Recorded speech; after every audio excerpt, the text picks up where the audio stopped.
साम्राज्य का गौरव बनेगा। इसका नाम संभाजी होगा।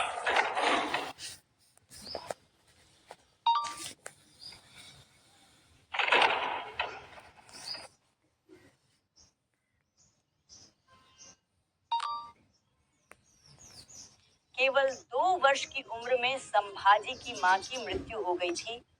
तभी से मैं इनका लालन पालन कर रही हूँ और अब समय आ गया है। अब से संभाजी को युद्ध कला के साथ साथ धर्म और न्याय भी सीखना होगा। आज से हम दोनों संभाजी की शिक्षा की देखभाल करेंगे। स्ट्राइडल स्ट्रैटेजी का मतलब एक ही स्ट्राइक का कॉल और पुट ऑप्शन दोनों साथ में ट्रेड करना। अगर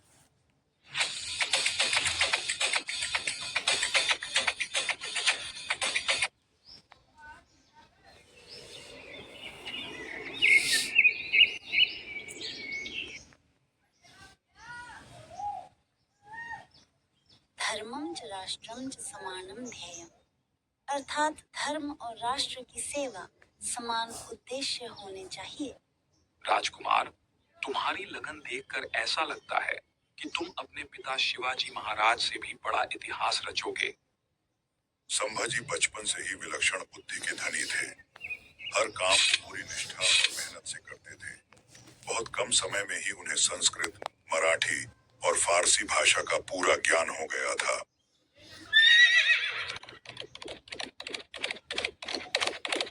आठ साल के हमारे संभाजी को घुड़सवारी सीखने का मन हुआ। पहली बार सीखते समय ही वह पूरी गति से घोड़े को दौड़ाने लगते हैं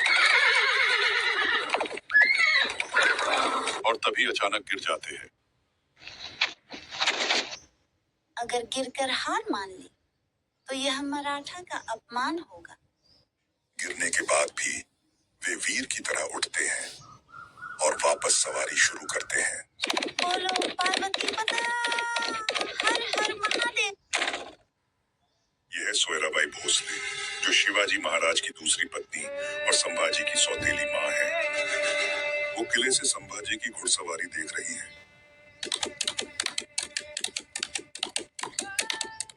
काश मुझे भी एक बच्चा होता जिसे मैं शिवाजी महाराज के बाद मराठा साम्राज्य का उत्तराधिकारी बनाती।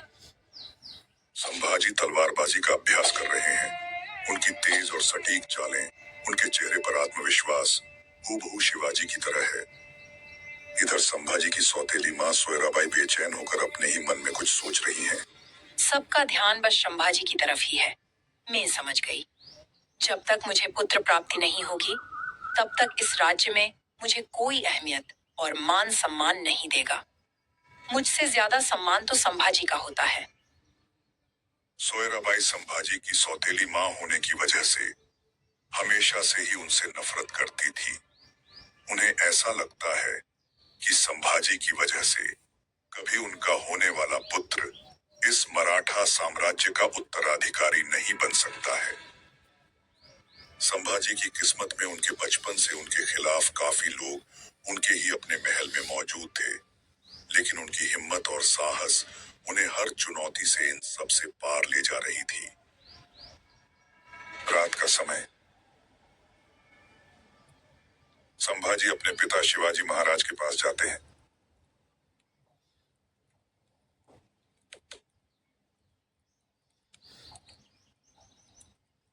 बेटा, एक बात हमेशा ध्यान रखना, कभी कभी अपने ही लोग इस खंजर की तरह होते हैं।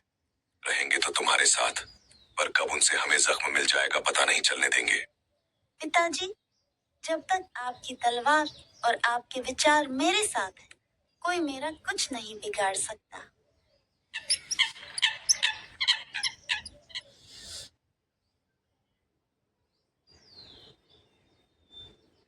हमारी मातृभूमि शांति में कितनी खूबसूरत लगती है, पर कुछ बाहरी लोग इसकी शांति का फायदा उठाने की कोशिश कर रहे हैं।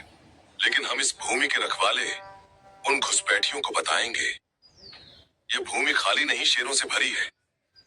जय भवानी, जय भवानी, जय भवानी, जय भवानी, जय भवानी। अब 1607 के दशक में मराठा साम्राज्य तेजी से बढ़ रहा था। शिवाजी ने कई मुगल किलों पर कब्जा कर लिया था और दक्षिण भारत में मुगलों के प्रभाव को कमजोर करते जा रहे थे। 1664 में शिवाजी ने मुगलों के सबसे अमीर व्यापारिक शहर सूरत पर आक्रमण किया और भारी धनराशि लूट ली। इसके बाद उन्होंने कई किलों पर कब्जा कर लिया और मुगल प्रशासन को कमजोर कर दिया।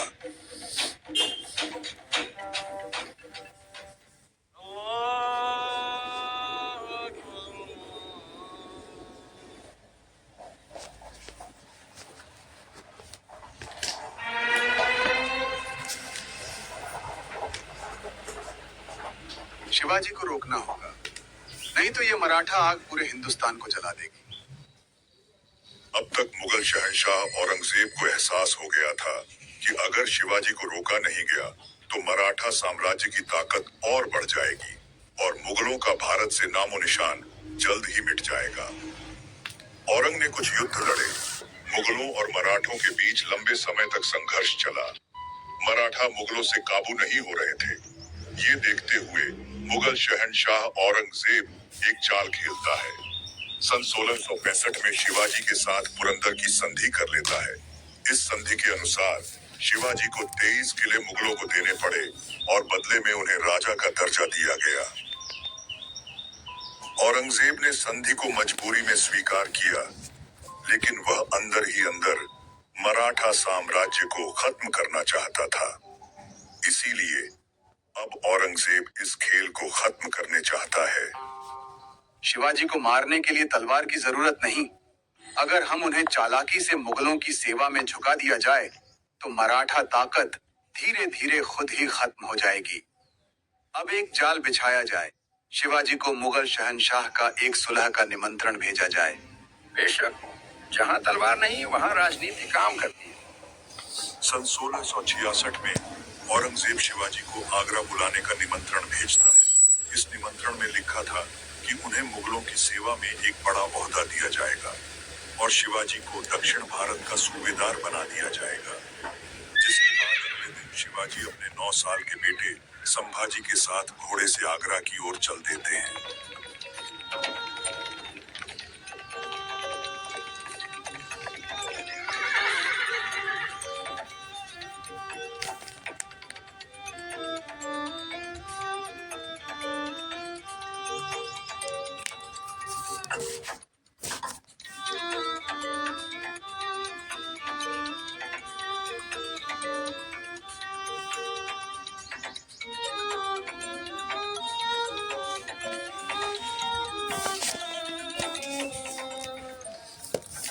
औरंगजेब ने शिवाजी को दरबार में बुलाया और जानबूझकर उन्हें तीसरी पंक्ति में खड़ा कर दिया, जो उनके कद के हिसाब से बहुत छोटा स्थान था। आप हमारे साथ अच्छा बर्ताव नहीं कर रहे हो। मुझे पता है आपने जानबूझकर मुझे नीचा दिखाने के लिए ये सब किया। कैसे मुगल बादशाह हो आप? इस तरह का अपमान हम बर्दाश्त नहीं करेंगे। यह एक बड़ा अपमान था, क्योंकि हिंदू राजा आमतौर पर दरबार में ऊंचे दर्जे पर बैठते थे। शिवाजी को एहसास हो गया कि यह सिर्फ एक चाल थी और औरंगजेब उन्हें गिरफ्तार करने का मौका ढूंढ रहा था। क्योंकि जैसे ही शिवाजी ने इस अपमान का विरोध किया, औरंगजेब ने बादशाह से ऊंची आवाज में बात करने के जुर्म में तुरंत उन्हें कैद करने का आदेश दे दिया।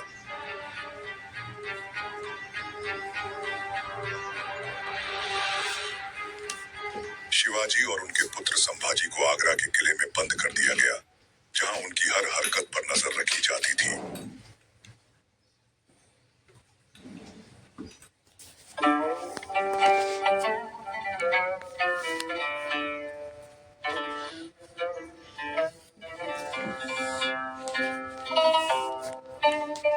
शिवाजी, मराठा शक्ति को बचाना चाहते हो तो मैं तुम्हें 2 रास्ते देता हूँ। या तो इस्लाम कबूल करो या मराठा साम्राज्य को हमारे कदमों में सौंप दो।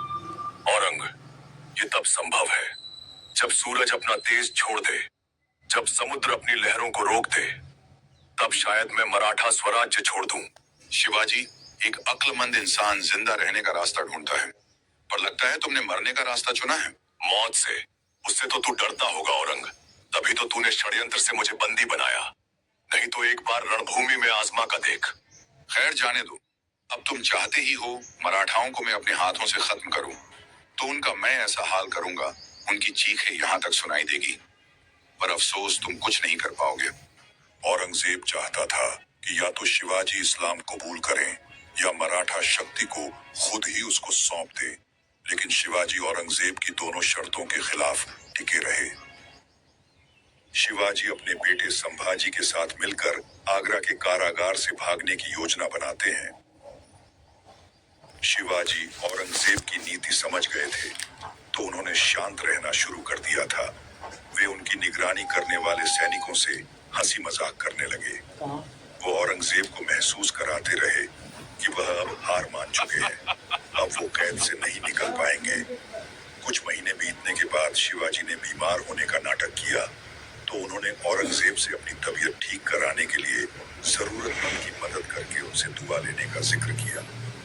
इस योजना में वो गरीबों को फल और मिठाइयां दान करने लगे। काफी समय तक तो इन टोकरियों की जांच पहरेदार करते रहे, लेकिन ये रोजाना होने की वजह से जांच होना बंद हो गया। तभी एक दिन शिवाजी महाराज अपने बेटे के साथ मौका देखकर टोकरी में बैठकर फलों के सहारे किले से बाहर निकल जाते हैं, कैद से आजाद हो जाते हैं।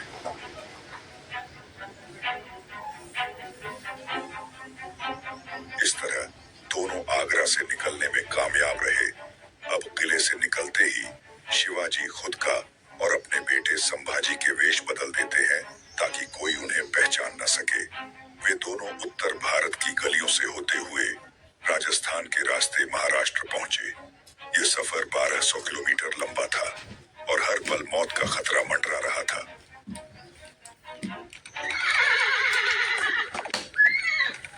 आखिरकार कई महीने बाद वे रायगढ़ लौटे। आगरा से आने के बाद शिवाजी ने अपने बेटे संभाजी को युद्ध कला, राजनीति और कूटनीति की शिक्षा के लिए राजा जय सिंह के पास भेजा।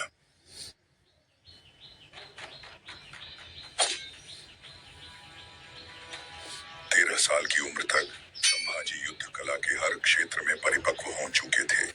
घुड़सवारी, तलवारबाजी, युद्ध में दुश्मन को हराने की कला संभाजी के लिए अब आम बात थी। ये उनकी दादी जीजाबाई की बचपन की शिक्षा और साहस ही था, जिसने इतनी सी उम्र में ही संभाजी को मराठा साम्राज्य का एक वीर योद्धा बनाया।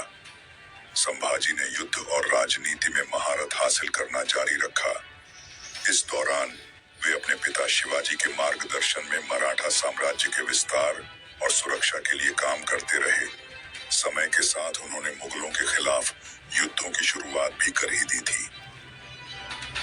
इसी दौरान 1670 में संभाजी की सौतेली मां सोयराबाई को पुत्र प्राप्ति होती है, जिसका नाम शिवाजी राजा राम रखते हैं।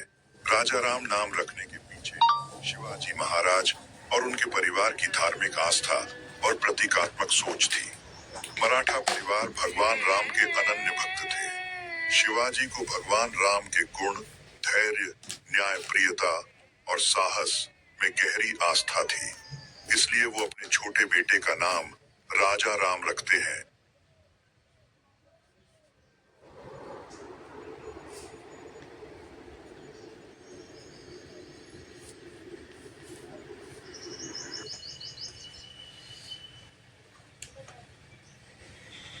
संभाजी, अब तुम्हारी परीक्षा का समय आ गया है। अब तुम्हें अकेले दुश्मनों का सामना करना है।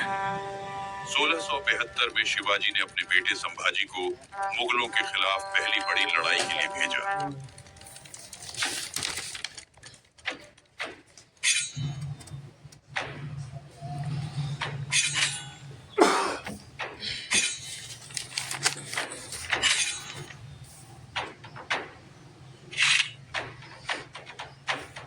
गुजरात के इस युद्ध में संभाजी ने अपनी वीरता दिखाई और मुगलों को भारी नुकसान पहुंचाया। इस युद्ध के बाद शिवाजी को यकीन हो गया कि संभाजी एक महान योद्धा बनने के लिए तैयार है। तेरी हड्डी पसली तोड़ दूंगा। धमकी देता है, हड्डी पसली तोड़ेगा? मारो साले को।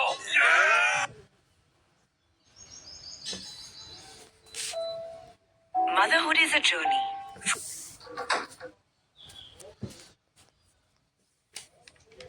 अब समय आ गया है कि हम अपने साम्राज्य को और मजबूत करें। संभाजी अब लगभग 17 वर्ष के हो चुके हैं।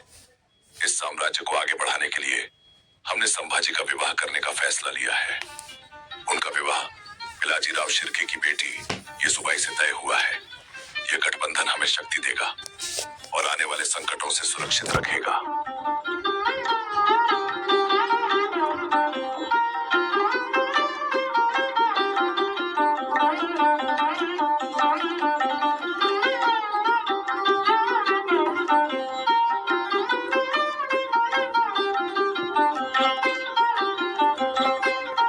संभाजी की शादी के कुछ दिनों बाद शिवाजी को छत्रपति का ताज पहनाया गया। उन्होंने दक्षिण भारत में कई किले फतेह किए और मराठा साम्राज्य को और शक्तिशाली बना दिया। शिवाजी के छत्रपति बनने के 12 दिन बाद ही कुछ ऐसा हुआ जिससे पूरे मराठा साम्राज्य को गहरा धक्का लगा।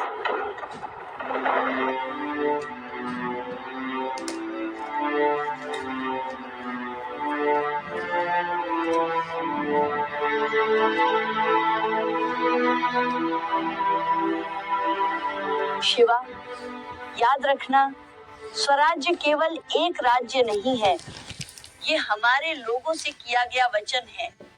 इसकी रक्षा करना हर कीमत पर। भाई, आपने हमेशा मुझे रास्ता दिखाया है। आपके जाने के बाद मुझे राह कौन दिखाएगा? दुश्मनों से कैसे लड़ पाऊंगा? तू अकेला नहीं है शिवा, अब संभा भी तेरा साथ देगा। समझना, मैं ही तुम्हारे साथ हूँ। संभा, तुझे मैंने बचपन से वीर बनते देखा है। याद रखना, स्वराज्य को बचाने के लिए हर बलिदान देना पड़े तो पीछे मत हटना। तू मराठा साम्राज्य की एक मजबूत ढाल और तलवार है। आई, मैं वचन देता हूँ, आपके स्वराज्य की रक्षा अपने प्राणों से बढ़कर करूँ। कोई दुश्मन इसे छू भी नहीं पाएगा। जीजाबाई की आंखें धीरे धीरे बंद हो जाती हैं। शिवाजी और संभाजी के चेहरे पर गहरा दुख छा जाता है। उस रात रायगढ़ ने अपनी जननी को खो दिया, लेकिन जीजाबाई का आशीर्वाद शिवाजी और संभाजी के साथ साथ उस परिवार के हर कदम में उनके साथ रहा।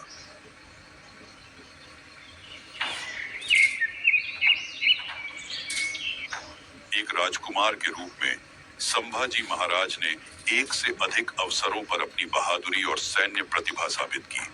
1675 से 1676 के दौरान उन्होंने सफल अभियान का नेतृत्व किया। इस अभियान में उन्होंने बहुत कम सेना के साथ पोंडा किले पर अपनी रणनीतिक बुद्धि से चढ़ाई कर मुगलों को मौत के घाट उतार दिया।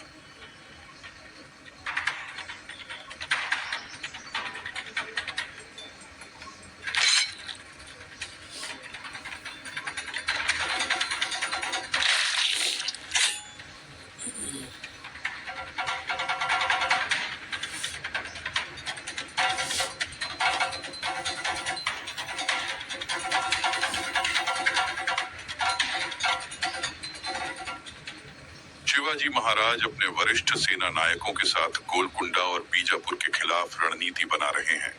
तभी अचानक संभाजी वहां आते हैं और कहते हैं, महाराज, मैंने पोंडा में अपनी योग्यता साबित कर दी है। इस अभियान में मैं भी आपके साथ जाना चाहता हूँ। नहीं संभा, इस बार तुम रायगढ़ में ही रहोगे। मेरे अनुपस्थिति में आप यहाँ सबको संभालेंगे। क्या मैं आपके साथ युद्ध में खड़े होने योग्य नहीं हूँ? बात वो नहीं है। एक साम्राज्य को योद्धाओं की जितनी आवश्यकता होती है, उतनी ही एक शासक को धैर्य करने की भी होती है। तुम्हें धैर्य सीखना होगा संभाजी।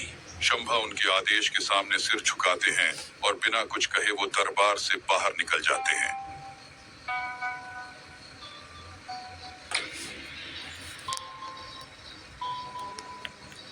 राजकुमार, मैं आपकी आंखों में उड़ता तूफान देख सकता हूँ। क्रोध को अपनी बुद्धि पर हावी मत होने दीजिए। बुद्धि? क्या बुद्धि यही है कि मैं रायगढ़ में एक पिंजरे में बंद शेर की तरह बैठा रहूं? वे मुझे अभी भी सिर्फ एक अयोग्य बालक समझते हैं, जो उनके योग्य नहीं है। नहीं, ऐसा नहीं है। बस तुम्हारे पिता सिर्फ तुम्हारी रक्षा करना चाहते हैं, राजकुमार। बस अब समझ गया मैं। सेना संभाजी के साथ दक्कन के भूपालगढ़ के किले पर आक्रमण कर देती है। भूपालगढ़ किला, जो मराठों का एक मजबूत गढ़ है, मुगलों की घेराबंदी में है। लेकिन मराठा सैनिक आत्मसमर्पण करने को तैयार नहीं है।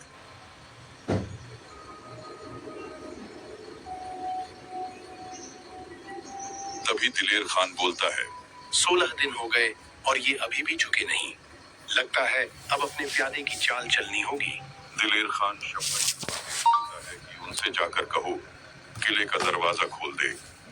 संभाजी भी सोचते हैं कि ऐसा करने से बेवजह का रक्तपात रुक जाएगा। संभाजी किले के दरवाजे पर खड़े होकर फिरंगोजी को द्वार खोलने को कहते हैं। फिरंगोजी और उनके सैनिक स्तब्ध रह जाते हैं कि युवराज दुश्मनों का साथ क्यों दे रहे हैं। फिरंगोजी भारी मन से दरवाजा खोलने का आदेश दे देते हैं। जैसे ही द्वार खुलता है, मुगल सैनिक अंदर घुस जाते हैं और अंदर रक्तपात मच जाता है। मुगलों के हाथों मराठा योद्धा एक एक कर गिरते जाते हैं।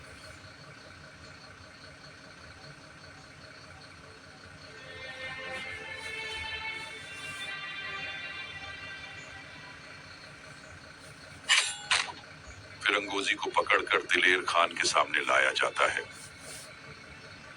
दिलेर खान अपने सैनिकों को आदेश देता है कि फिरंगोजी का हाथ काट दिया जाए, लेकिन संभाजी भय और क्रोध से कांप उठते हैं। वह दिलेर खान को ऐसा करने से रोक लेते हैं। बचे हुए मराठाओं को किले से बाहर निकाल दिया जाता है। जैसे ही इधर रायगढ़ में शिवाजी को ये बात पता चलती है कि संभाजी मुगल सल्तनत में शामिल हो गए हैं और अब मराठा किलों पर आक्रमण कर रहे हैं, तो उनकी आंखें गुस्से से लाल हो जाती हैं और तब वह सभी किलों को आदेश देते हैं, सुन लो सब, आज से यदि कोई भी मराठा किला संभाजी को दुश्मनों के साथ देखे तो उसे भी दुश्मन समझकर तोपें दाग दो। कोई राजकुमार स्वराज्य से बड़ा नहीं है। उधर मुगल शिविर में संभाजी अपने तंबू में अकेले बैठे हैं। उनका दिमाग सुन्न हो गया है, उनके हाथ कांप रहे हैं। उनके कानों में भूपालगढ़ में मरे हुए मराठा सैनिकों की चीखें गूंज रही हैं। उन्हें अब एहसास हो गया है, न वह मुगलों के हैं और अब न मराठों के। उन्होंने अपने जीवन की सबसे बड़ी गलती कर दी है। कुछ दिनों के बाद दिलेर खान के अत्याचार अब बढ़ते ही जा रहे थे।